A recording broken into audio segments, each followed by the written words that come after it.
Welcome to our KPC Daily Devotional. For the next few weeks, we're going to be reading from C.S. Lewis's classic study on spirituality entitled The Screwtape Letters. These are written as letters from a middle management bureaucrat from hell, writing to a junior tempter in the field. This looks at spiritual life and temptation, we might say from the devil's perspective, but it allows us a humorous and insightful way to learn about important spiritual issues in our own lives and about the force of temptation and all the things that impact our spiritual lives in often significant ways.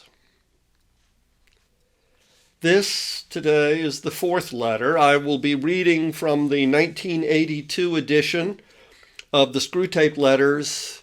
It was published by Collier Books, a division of Macmillan Publishing Company. I encourage you to get your own copy at some time.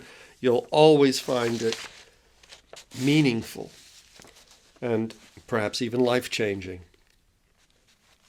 The Screwtape Letters, Letter 4.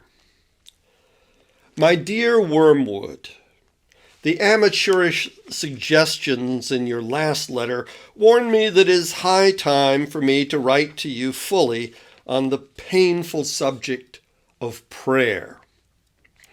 You might have spared the comment that my advice about his prayers for his mother proved singularly unfortunate, you said. That's not the sort of thing that a nephew should write to his uncle, nor a junior tempter to the undersecretary of a department. It also reveals an unpleasant desire to shift responsibility. You must learn to pay for your own blunders.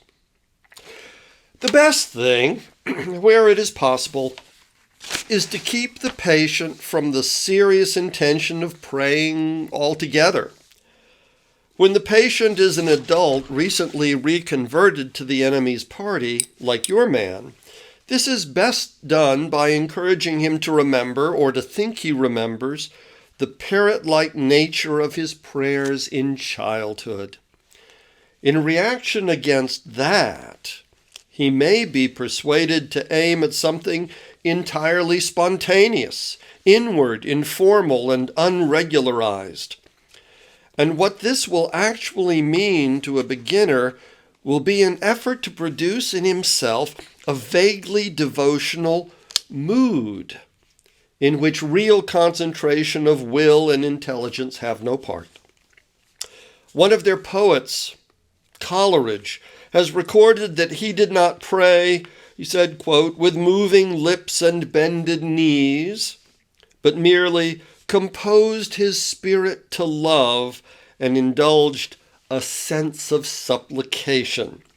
That is exactly the sort of prayer we want. And since it bears a superficial resemblance to the prayer of silence, as practiced by those who are very far advanced in the enemy's service, clever and lazy patients can be taken in by it for quite a long time. At the very least, they can be persuaded that the bodily position makes no difference in their prayers, for they constantly forget what you must always remember, that they are animals, and that whatever their bodies do affects their souls. It's funny how mortals always picture us as putting things into their minds. In reality, our best work is done by keeping things out. If this fails, you must fall back on a subtler misdirection of his intention. Whenever they are attending to the enemy himself, we are defeated. But there are ways of preventing them from doing so. The simplest is to turn their gaze away from him toward themselves. Keep them watching their own minds and trying to produce feelings there by the action of their own wills. When they meant to ask him for charity, let them instead start trying to manufacture charitable feelings for themselves and not notice that this is what they're doing. When they meant to pray for courage, let them really be trying to feel brave. When they say they're praying for forgiveness, let them be trying to feel forgiven. Teach them to estimate the value of each prayer by their success in producing the desired feeling. And never let them suspect how much success or failure of that kind depends on whether they're well or ill, fresh or tired at the moment. But of course, the enemy will not meantime be idle. Whenever there is prayer, there is danger of his own immediate action. He is cynically indifferent to the dignity of his position and ours as pure spirits. And to human animals on their knees, he pours out self-knowledge in a quite shameless fashion. But even if he defeats your first attempt at misdirection, we have a subtler weapon. The humans do not start from that direct perception of him which we, unhappily, cannot avoid. They have never known that ghastly luminosity, that stabbing and searing glare which makes the background of permanent pain to our lives. If you look into your patient's mind when he is praying, you will not find that. If you examine the object to which he is attending, you'll find that it is a composite object containing quite many ridiculous ingredients. There will be images derived from pictures of the enemy as he appeared during the discreditable episode known as the Incarnation. There will be vaguer and perhaps quite savage and puerile images associated with the other two persons. There will even be some of his own reverence and of bodily sensations accompanying it, objectified and attributed to the object revered. I have known cases where what the patient called his God was actually located up and to the left at the corner of the bedroom ceiling, or inside his own head, or in a crucifix on the wall. But whatever the nature of the composite object, you must keep him praying to it, to the thing that he has made, not to the person who made him.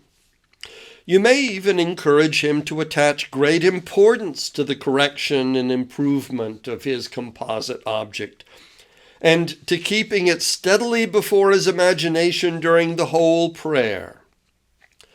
For if he ever comes to make the distinction, if ever he consciously directs his prayers not to what I think thou art, but to what thou knowest thyself to be, well, our situation is for the moment desperate.